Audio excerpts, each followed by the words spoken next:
for starters, definitely being yourself. I think it's very easy as a leader, especially in the political space, to tend to lose yourself, and just reminders to remain yourself, to stay yourself is important. Other takeaways are, getting the tools that we need, the war chest that we need to face the challenges that we experience every day in our careers, in our lives, in the politics. Everyone in that room had been or is in leadership positions in their countries, whether it's in government or in civil society or public service or politics. These are all women leaders, and it was important to surround yourself with them and just get re-energized, reinvigorated, and ready to do the work ahead.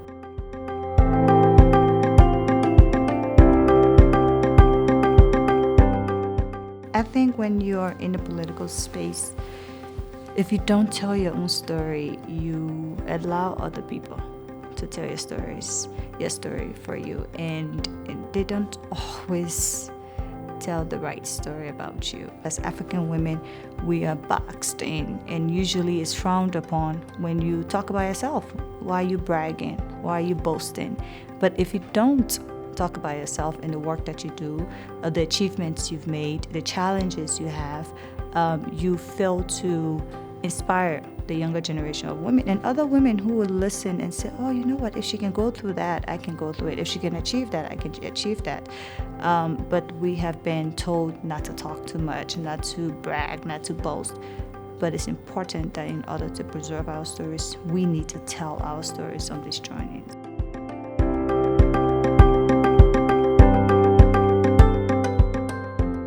It's been quite interesting because there's several ways Amujae has supported my career. I was involved in the last elections in Liberia. I was on the ballot, but I supported a presidential candidate and almost literally was face of his campaign.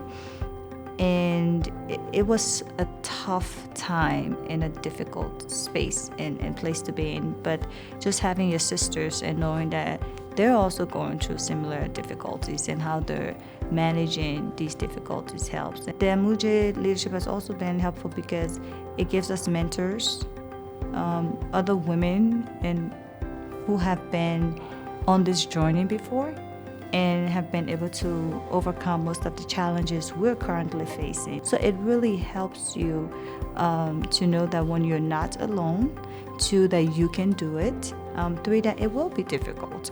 But just because it's difficult doesn't mean it can be done, right? I'm looking forward to more years in Amujae and just strengthening the sisterhood, that it can be a legacy. It already is a legacy, but it can be a legacy that is sustained over the years, and more women can benefit from this program.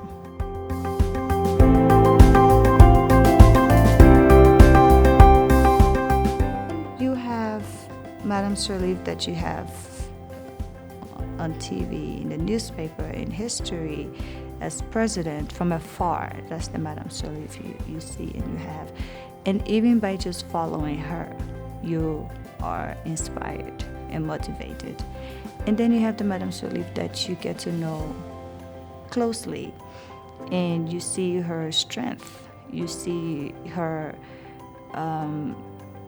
softness as well, and you see the balance that she has between being stern and being, soft. You also see the balance between someone who has so much power and authority but don't have to use it, right?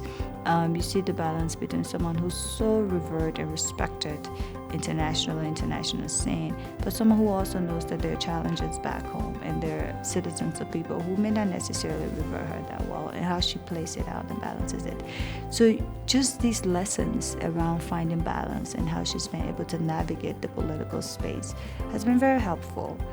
She has been an inspiration from afar and even closely, and I think that alone, having someone like her who says, okay, we got your back, we see what you're doing, and we're building a protective network and supportive network of other women like you in different African countries who will also support you, has been very helpful in this journey.